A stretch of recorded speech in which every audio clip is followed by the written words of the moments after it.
कई लोग कहते हैं महाराज जी, जिस रुद्राक्ष को हम पहनते हैं उस रुद्राक्ष को कहाँ नहीं पहनकर जाना चाहिए। 5 स्थान बताएं जहां रुद्राक्ष पहनकर नहीं जाया जाता। कितने स्थान है? 5। और रुद्राक्ष को 5 स्थान पर पहनकर नहीं जाते। और रुद्राक्ष के लिए वर्णन किया गया है कि रुद्राक्ष कब कब उतार कर उसको वापिस अभिमंत्रित करना चाहिए।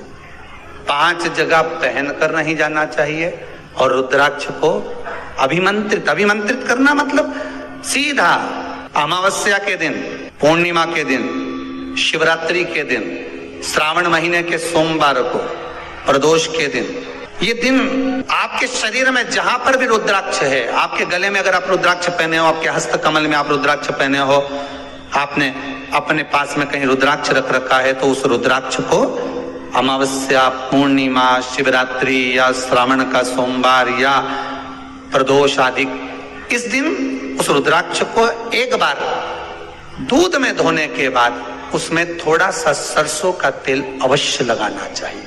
क्या होगा उससे? उससे होगा क्या? शिव महापुराण की कथा कहती है, महाराज रुद्राक्ष को दूध में धोने के बाद, स्नान कराने के बाद जल से स्नान कराया, थोड़ा सा सरसों का तेल लगा दिया। महाराज क्या मिलता है उससे? तो कहा उस रुद्राक्ष में बल प्राप्त होता है। कौन सा बल?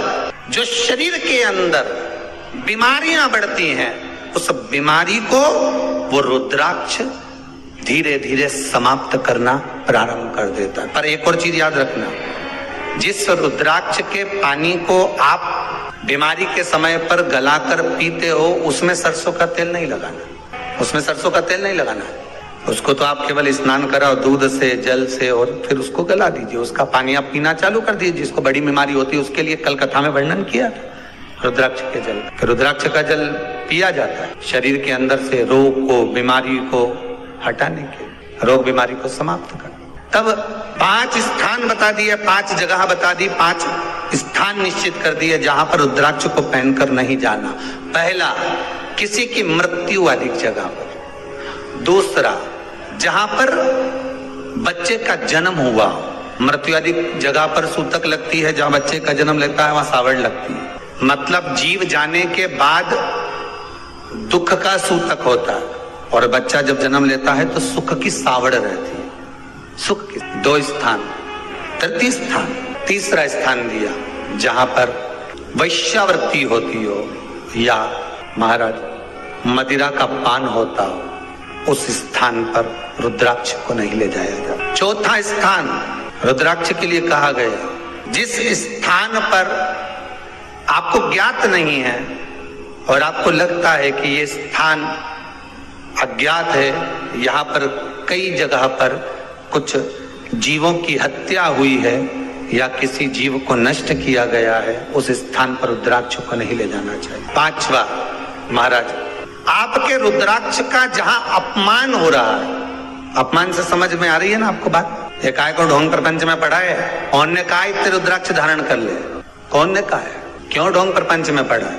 अगर हम रुद्राक्ष गले में पहन लेते हैं और नारी का रजस्वला धर्म आ जाता है, रजो धर्म का समय आ जाता है, वो रुद्राक्ष हम गले में धारण कर रखते हैं, तो वो रुद्राक्ष क्या वो बेकार हो जाता है? पहले एक बात बहुत अच्छे से समझ में, आप सन्यासी हो, जम के बोलो जरा, आप तपस्वी हो, आप साधक हो, आप उपासक हो, या आप बैरागी हो, आप एक गृहस्थी हो, घर में रहने वाली माँ गोदी में रखा हुआ बालक अगर गंदगी भी कर दे, पूरे कपड़े को भी बिगाड़ दे, तो माँ बच्चे का कपड़ा बदल देती है, और बदल कर माँ को ये जरूरी नहीं है कि उसको साड़ी बदलना, उसको कपड़े बदलना या उसको फिर नहाना। बच्चा जब गोदी में होता है तो माँ की गोद में कितनी बार भी गंदगी कर दे, फिर माँ अपने कपड़े बार बार नहीं बदलती, उसी कपड़े से काम करती रहती है, उसी कपड़े से सेवा करती रहती है, उसी कपड़े से भगवान का पूजन भी करेगी तो भगवान स्वीकार करेगा। क्योंकि मातृत्व के लिए, माँ के लिए, नारी के लिए छोड़ दिया गया है कि तुम पर हाँ, आप अगर पूजन करने बैठ रही हो तो आपको ये 7 दिन पूजन नहीं करना। पर रुद्राक्ष अगर आप पहन रहे हो, रुद्राक्ष अगर आप धारण कर रहे हो और अपने जीवन की सार्थकता के लिए स्वीकार कर रहे हो, जैसे तुलसी की माला और रुद्राक्ष की माला गले में पड़ी रहती है, तो ये कंपनी का ट्रेडमार्क होता है कि तुम कौन सी ब्रांड के हो। ये कंपनी का ट्रेडमार्क है।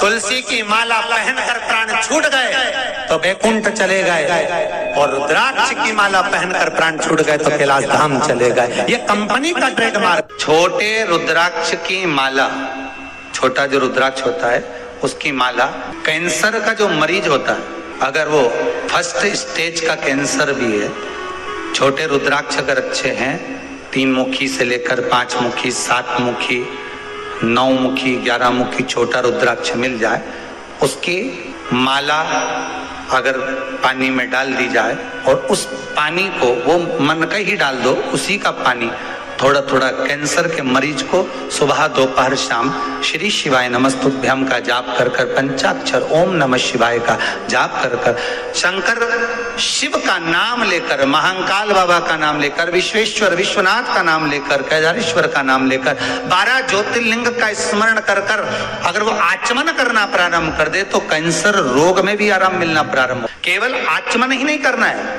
अगर स्त्री है तो अपने उल्टे हाथ पर भी उस मनके की माला को लपेट सकती है। पुरुष है अपने राइट हैंड में उस माला को, अगर कैंसर से पीड़ित व्यक्ति है, रोग से बहुत पीड़ित व्यक्ति, उसको बल मिलता है, उसको पावर मिलता है, उसको एक एनर्जी, उसको एक तेज मिलता है रोग से लड़ने का। कई लोग कहते हैं महाराज जी रुद्राक्ष को सिद्ध कैसे करना चाहिए?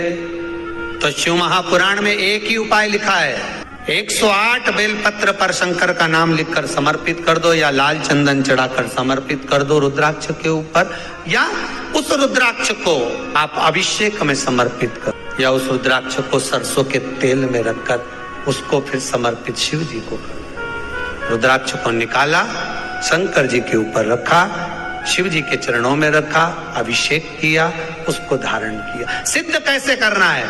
तो शिव महापुराण की कथा में एक संवाद बड़ा सुंदर लिखा कि रुद्राक्ष अपने आप में सिद्ध है। मुंबई में एक मेडिकल रिसर्च सेंटर में इस रुद्राक्ष के पानी का रिसर्च किया जा रहा है। आप लोग निकालना कभी, आप लोग तो उसमें निकलेगा आपको, उसका सेंटर का नाम दिया जाएगा कि किस रिसर्च सेंटर में निकाला है। श्री शिवाय नमस्तुभ्यं, श्री शिवाय नमस्तुभ्यं, श्री शिवाय नमस्तुभ्यं, श्री शिवाय नमस्तुभ्यं।